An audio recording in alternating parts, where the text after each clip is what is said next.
روزے کے ساتھ انسان کو جو ایک اور چیز بھی حاصل ہوتی ہے، وہ انسان کی تربیت صبر و شکر اور رضا والی ہوتی ہے کہ انسان سب کچھ ہونے کے باوجود کچھ بھی نہیں کھاتا پیتا، کسی بھی چیز کے قریب نہیں جاتا، تو کیا ہے وہ صبر کر رہا ہے، وہ شکر کے درجے پہ فائز ہوتا ہے، اور وہ شکر کی سیڑھیوں کو طے کر رہا ہوتا ہے۔ کس لیے؟ کہ وہ جان رہا ہوتا ہے کہ مجھے ملے میں تب بھی شکریہ ادا کروں اللہ کا، اور نہ ملے میں تب بھی اپنے خدا کا شکریہ ادا کروں، میں اپنے مالک کی بارگاہ میں شکر گزار بندہ بن جاؤں۔ تو جہاں اسے روزی کی صورت میں صبر حاصل ہوتا ہے، اور صبر کا نتیجہ کیا ہے؟ ان اللہ مع الصابرین، اللہ صبر کرنے والوں کے ساتھ ہے۔ جو صبر کرتے ہیں انہیں اللہ کی مصاحبت نصیب ہوتی ہے، اللہ کی سنگت انہیں نصیب ہوتی ہے، اور اللہ فرماتا ہے کہ یوفی الصابرون اجرهم بغیر حساب، کہ صبر کرنے والوں کو اللہ بہت زیادہ اجر دیتا ہے، کوئی حساب و کتاب نہیں، ان کا اجر بے حساب انہیں اللہ رب العزت جو عطا کرتا ہے۔ اور جب وہ صبر کے مقام پہ روزہ رکھ کر فائز ہوتا ہے، اپنی خواہشات کو روک ٹوک لیتا ہے، اپنی طلب پہ قدغن لگا دیتا ہے، ہارڈل کھڑی کر دیتا ہے کہ میں نے قریب نہیں جانا، میں نے صبر کرنا ہے،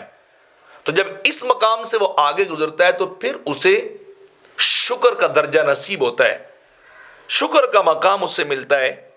کہ وہ اللہ کا ہر حال میں، دکھ ہو سکھ ہو، خوشی ہو غمی ہو، راحت سکون ہو یا دکھ کے پل ہوں، ہر پل میں اور وہ راضی برضا رہتا ہے، وہ اللہ کا شکریہ ادا کرتا ہے، اللہ کی حمد و ثنا کرتا ہے کہ باری تعالیٰ میں ہر حال میں تجھ پر راضی ہوں، میں تیری رضا کا طلبگار ہوں، دنیا کی نعمتیں میرا مطمع نظر نہیں ہے، دنیا کی اشیاء اور دنیا کے معاملات یا دنیا کی چیزیں یہ میں ان کا طالب نہیں، میں تو تیری ذات کا طالب ہوں، میں ہر حال میں تیرا شکریہ ادا کرتا ہوں، تو نعمت دے مجھے تب بھی تیرا شکریہ ہے، تو نعمت لے مجھ سے تب بھی تیرا شکریہ ہے۔ جیسے حدیث پاک میں آتا ہے کہ فرشتے جب کسی کے بچے کو، اس کی روح کو قبض کر کے اللہ کی بارگاہ میں لے جاتے ہیں تو رب کائنات پوچھتا ہے بتاؤ کیا لے کے آئے ہو؟ تو بتاتے ہیں فلاں شخص کے فلاں بیٹی کے ہم روح کو قبض کر کے آئے ہیں۔ اللہ فرماتا ہے میرے بندے کے دل کے قرار کو لے کے آئے ہو؟ تو فرشتے کہتے ہیں جی باری تعالیٰ فرمایا کیا کہتا ہے؟ تو فرشتے عرض کرتے ہیں وہ تیری حمد کر رہا ہے، وہ تیری ثنا کر رہا ہے، تیری رضا پہ راضی، تیرا شکریہ ادا کر رہا ہے۔ فرمایا جب ہم نے دیا تھا تب کیا کیا اس نے؟ تو فرشتے کہتے ہیں تب بھی تیرا شکریہ ادا کیا، تیری حمد و ثنا کی۔ تو پھر اللہ فرماتا ہے ایسے بندے کے لیے جاؤ جنت کے اندر ایک بیت الحمد بناؤ، اور اس بندے کا نام الاٹ کر دو جس کے بیٹے کی روح کو تم نے قبض کیا لیکن وہ پھر بھی میرا شکریہ ادا کر رہا ہے، وہ پھر بھی میری حمد کر رہا ہے، میری تعریف و ثنا میں مصروف ہے، آؤ فغا میں نہیں لگا ہوا۔ تو انسان روزوں کے ماہ سے جب گزرتا ہے تو اس کے اندر دوسری